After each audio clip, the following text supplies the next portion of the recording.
As you can see, this is a soundproof room and the patient is positioned in such a way that she is unable to see the tester. So she is placed at right angles to the tester. This is the right angles.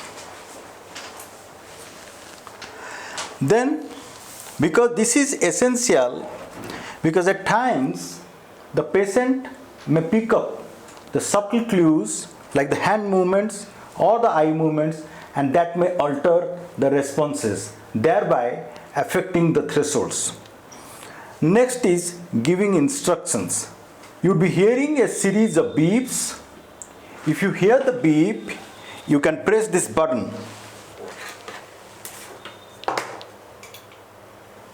Even if it is very soft or you feel like hearing the beep, you can press this button. You will be testing your right ear first, and once I complete testing your right ear, then I'll be testing your left ear. Is that fine with you? Okay, let's start. Now the most important thing is the red earphone should be placed over the right ear, and the blue headphone should be placed on the left ear.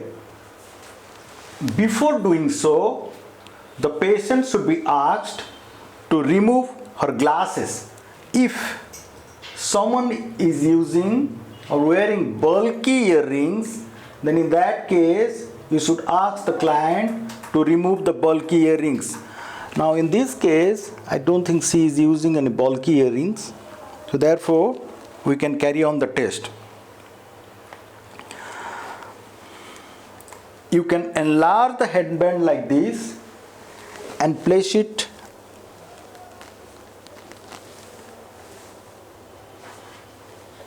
on the ears.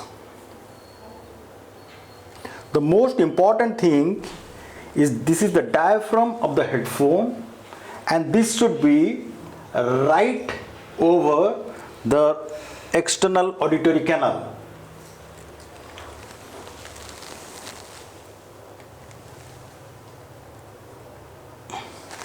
Alright, now you should double check that the red headphone is on the right ear and the blue headphone is on the left ear.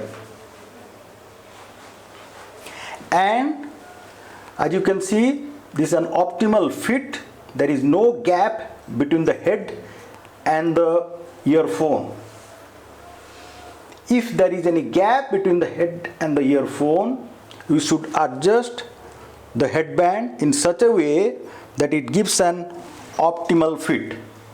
Now we will start the test procedure.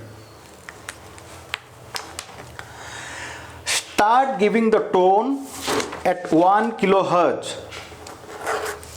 This is the 1 kilohertz. This is the frequency selector. I have selected at 1 kilohertz. And if you are expecting that the client has normal hearing, then you can start giving the tone at 40 dB. Or if you are expecting that the client's hearing is affected, then start giving the tone at 70 dB. Okay? I expect that she has hearing loss, and that's the reason I am starting to give tone at 70 dB HL. Now she responded. I need to decrease the tone in 10 dB steps. That is, I will present it again at 60 dB.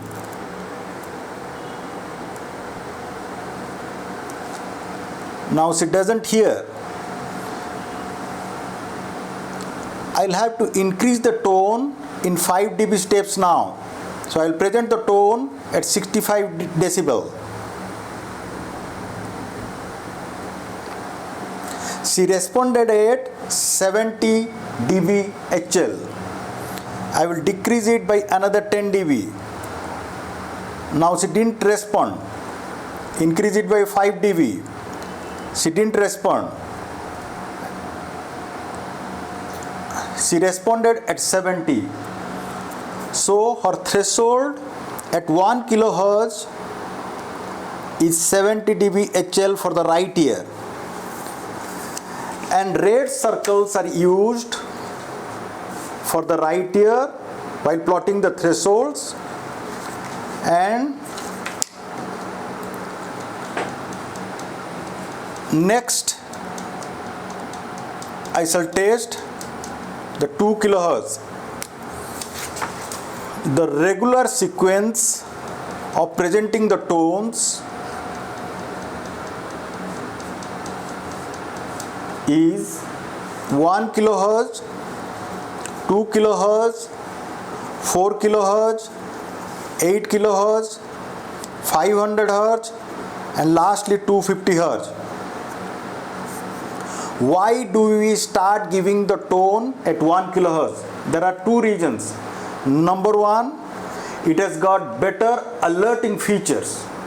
Number two, for the perception of speech sounds, three frequencies are very essential.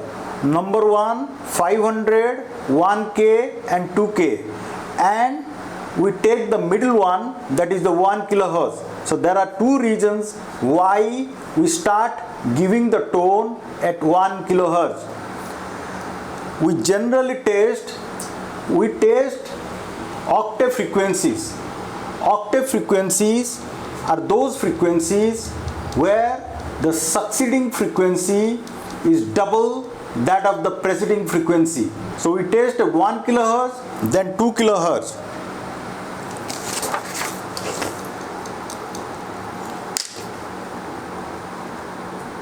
Then 4 kilohertz, then 8 kilohertz. Then we retest the hearing at 1 kilohertz to know the retest reliability. And if the variation is 5 dB, the test results are acceptable.